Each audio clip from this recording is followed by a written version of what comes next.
So we all have a little monster on one shoulder and a little athlete on the other, and whichever one we feed is the one that gets stronger. And your monster is filled with your fears and worries and doubts, and your athlete is filled with your excitement and desire and confidence. And many of us are very good at feeding the monster and not so good at feeding the athlete. Welcome to the Injured Athletes Club podcast, the show that helps athletes cope with sports injuries and bounce back stronger. I'm journalist Cindy Kozma. And I'm mental skills coach Carrie Jackson. We're sorry you're here, but we're glad you're with us. This week, we have a question from one of you to Coach Carrie, who is going to use her expertise in mental performance and injury recovery to answer it. But before we get to that, we want to make sure you know about one important resource. Have you headed over to our website, injuredathletesclub.com, and clicked on the shop button yet? If you haven't, you absolutely should, because when you do, you will get a chance to see all of our incredible merchandise that we have for you so that you can proudly let the world know that you are an injured athlete and you are working your way back to your sport. So there are all kinds of different options over there that you can buy. There's t-shirts, there's water bottles, there's journals, anything that you need to proudly let the world know that you are an injured athlete. The reason I love the merch store so much, it's like, gives you the ability to sort of reclaim your journey for you, right? And that it's oftentimes it feels like this is the worst thing that could happen. And it is absolutely, challenging and sucks. That's why we titled our first chapter in Rebound, Injury Sucks. But it also can be a beautiful journey, and you can proudly give yourself that boost that you need to put the steering wheel back in your hands and know that you do have some control over what happens next and how you approach your injury journey. And wearing some very sweet Injured Athletes Club merchandise is just a nice little boost along the journey, I think. So head over to the website, injuredathletesclub.com, and click on the shop button and check it out. Yes, and I will note that I am writing right now, taking notes in my journal that says recovery is now my sport on the front of it, and it is truly the best. I love it. So yeah, definitely head over and check that out. We also need to let you know that this season of the Injured Athletes Club is brought to you by Lever Movement. The lever system is an innovative way to reduce your body weight and the impact on your joints while exercising on a treadmill. It's perfect for returning to running after an injury or break, or for adding volume or speed without increasing your risk of getting hurt. Also, it's portable and you can set it up in less than 2 minutes, so you can take it to the gym with you. Use code TIAC20, that's TIAC20, as in the Injured Athletes Club, to get 20% off your purchase. Check out Lever today and take your training to the next level. So now let's get on to this week's question.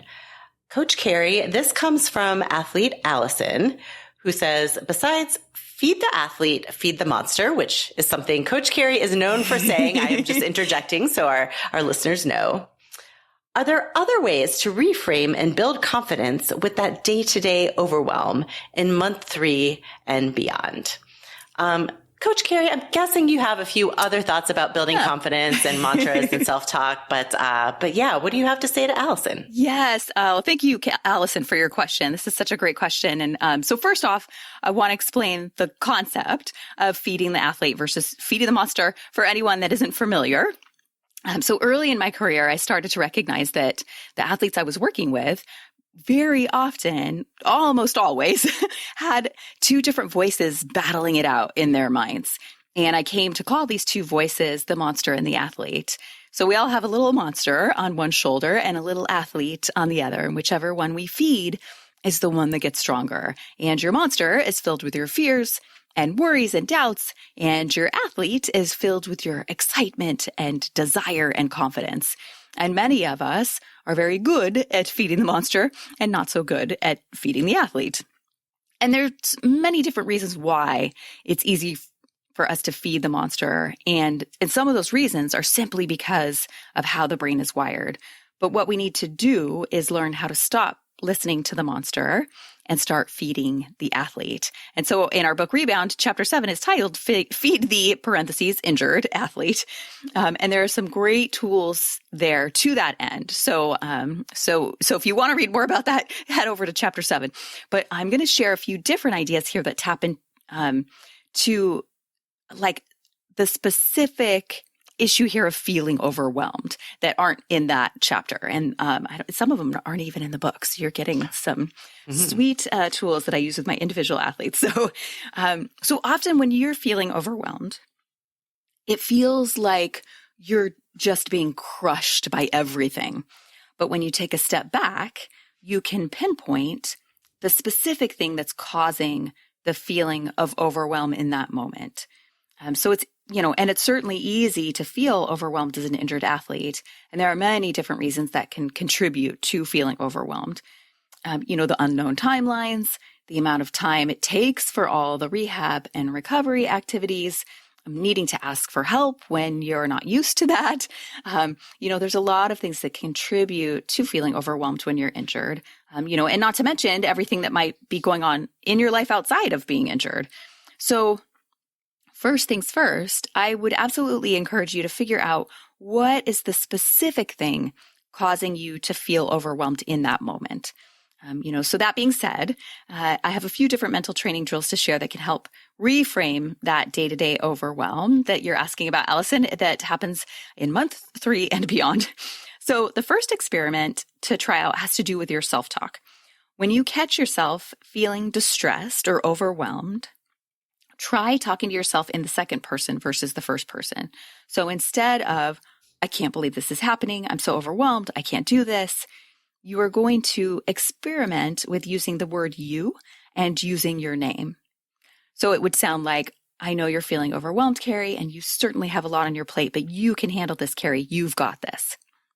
This simple switch creates what we call psychological distancing. You're basically creating space between you and the situation so you can gain a different perspective.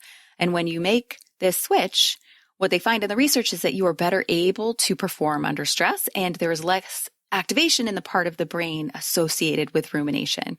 So if you haven't experimented with this switch, I absolutely encourage you to try it out and see how it feels for you. The next thing you can try out is to go to the bar. So no, not that bar. Although, that might sound tempting.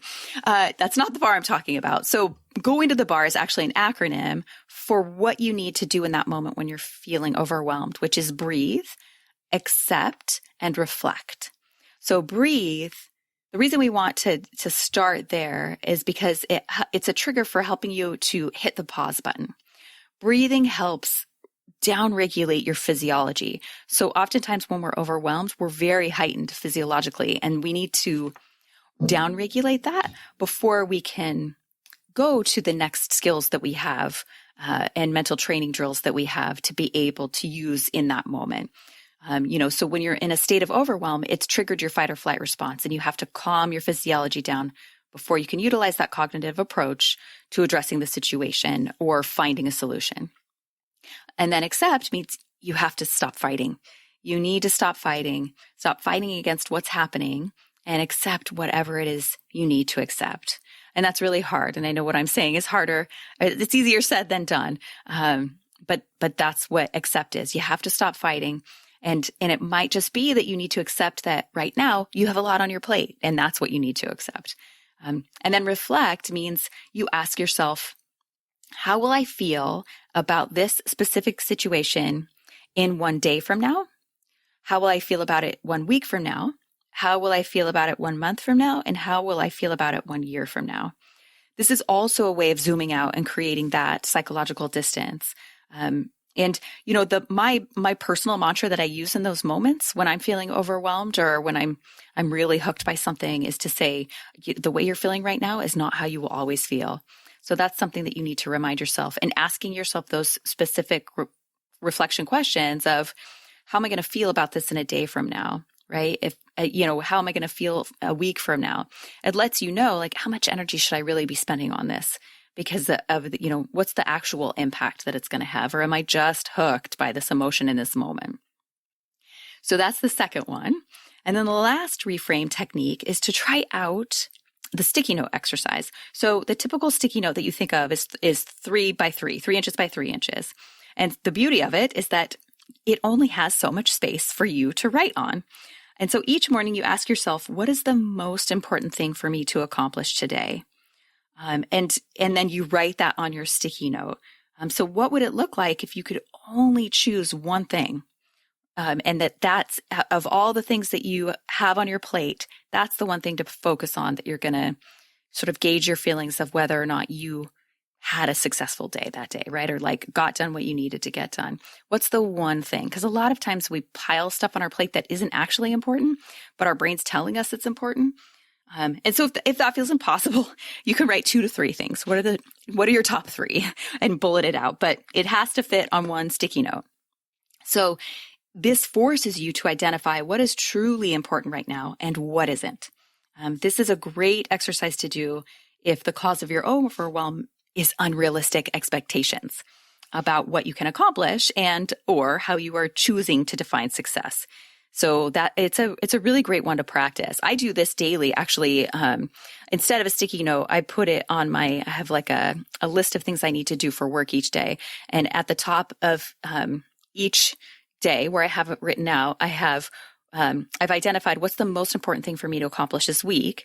And then each day I say, what's the most important thing for me to accomplish today?